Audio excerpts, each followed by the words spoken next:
All right, let's talk a little bit more about iteration in Python, as well as a topic called generators, which is new.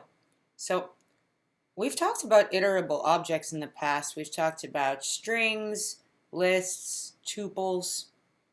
We haven't gone into too much detail, though, about what it means for an object to be iterable. Now, it's time for us to do that. An object is an iterable object if it supports the iteration protocol. And we've talked about this before as well, but you'll recall that a protocol is a term that we conventionally use in Python to refer to a set of methods that a class has to implement in order to be able to do something, like get iterated through, be an iterable. We've also talked about the fact that this is implicit in Python, but some programming languages make protocols explicit. For example, Swift has a protocol keyword, which refers to effectively an interface, a list of functions that a class has to implement if it's going to say that it implements that protocol. Now, in Python, the iteration protocol consists of two special methods. And if you want your class to be an iterable, like a list or a tuple, then it has to implement those two methods. They are iter and next, spelled like this, with double underscores on either side.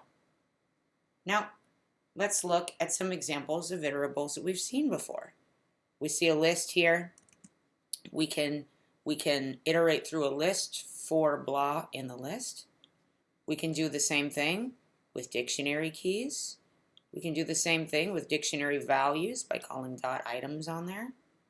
And we can do it with a string too.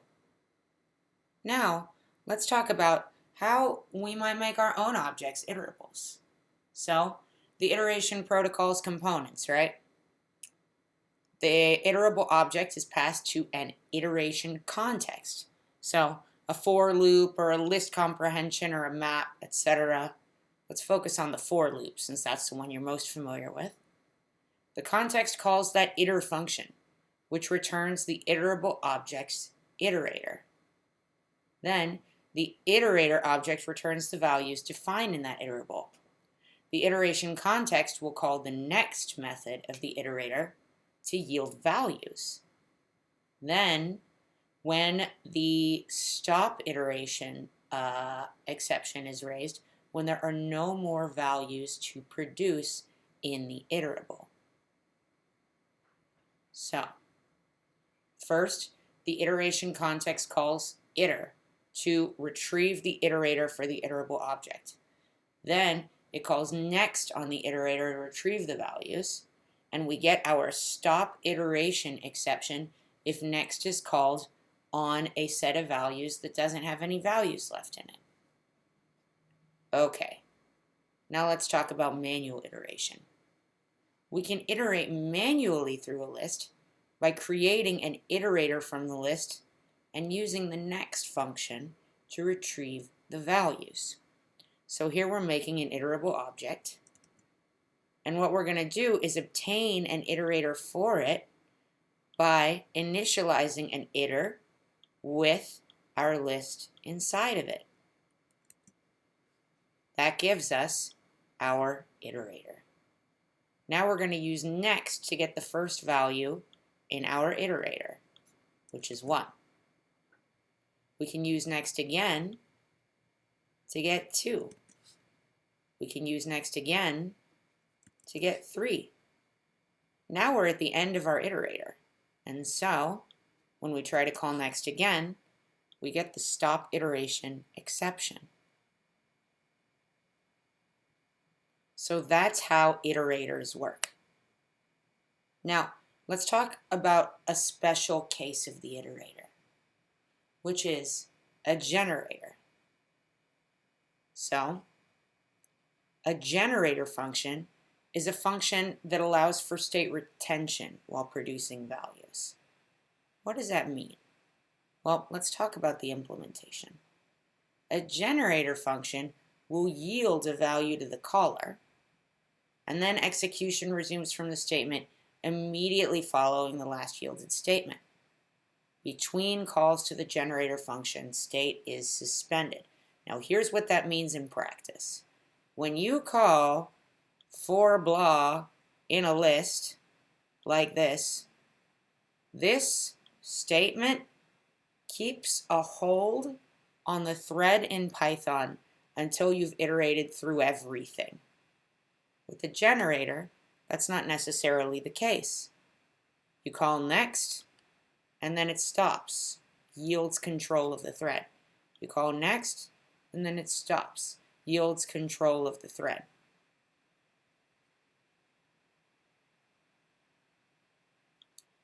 That having been said, just like other iterators, returning or exiting the function will raise the stop iteration exception to terminate the generation of objects when you've reached the end of your generator. Generators are the kind of thing that I think it's easiest to understand with an example. So let's write one, a function called evens up to. And what we're going to do is we are going to get an integer in the range from 2 to whatever number we pass into evens up to. And then if that integer is even, we yield it. Note here that we're using the keyword yield instead of return. That becomes important later. You'll notice that the type on evens up to is a function. We have our function here. It's going to give us this generator. So we can loop through a generator just like we could through a list. For every even number in evens up to 6, let's print it out. We see that we have these numbers. Now, you'll notice that to make this work, we called on that generator. We can create a generator like this, and then call it later. So we'll make an iterator out of our generator object, and then call next, and it's going to give us the very first number, 2. If I were to call next again, what do you think would happen? I'd get 4. What if I called it again? I'd get 6, and so on through the collection of objects. All right, so let's take a look at a generator that yields a list of even numbers, one at a time, up to a certain number. So rather than putting out the individual number, what it's going to do is it's going to list each time all of the numbers up to it. So we get 2, then we get 2, 4, then we get 2, 4, 6 when we call evens up to 6. This is what we mean when we say that a generator can retain state. So we've got a state here, and for each point in our generator, we are producing a new version of the output that keeps the state of the generator in mind.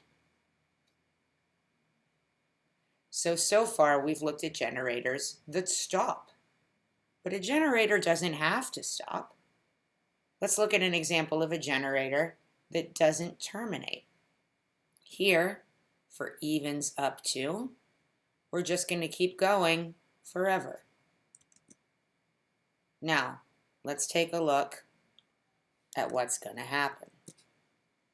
We have our even generator, right? That's a generator object. Now, if we call next a bunch of times, we got 2 here, 2, 4 here, and 2, 4, 6 here. That's the value that we see there. Now, if we call it again, what do you think it's going to print? We get 2, 4, 6, 8. Now, suppose that for an integer in a range of 2, we print next on that even generator. What do you think this will print?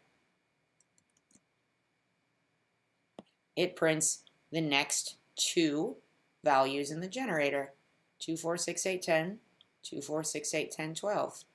It's worth noting that as we keep running this, we see that our state is retained on that generator and our list keeps getting longer and longer. Now, why would you use a generator rather than just looping through a list? Well, we'll get into some more advanced reasons later, but for now, there are already a few to be aware of. The first is that using a generator avoids creating the entire collection up front like a list. When you use a generator, it only needs to focus on one value at a time, which means that it can end up taking up less memory. Second, it avoids doing computationally intensive work until absolutely necessary. One of the things about a list is that if you have to run a complicated operation on 50,000 values and you do a for loop, you have to wait for every single value to be computed before you can get access to just the first one. But when you use a generator, you can get a hold of that first value as soon as a computation is done. And you don't have to wait for everything to process before you can use any part of that computed collection. Finally, the state retention can be used for successive object creation. That is, that if I need object creation to use this state, and then later for that object creation to take a later state into account, that's something I can do with a generator because the state is recorded at every step. Whereas if I'm looping through a list, I don't have control over anything until the entire loop has completed. And unless I've taken special steps outside of the looping to record what is happening along the way, then that information is lost.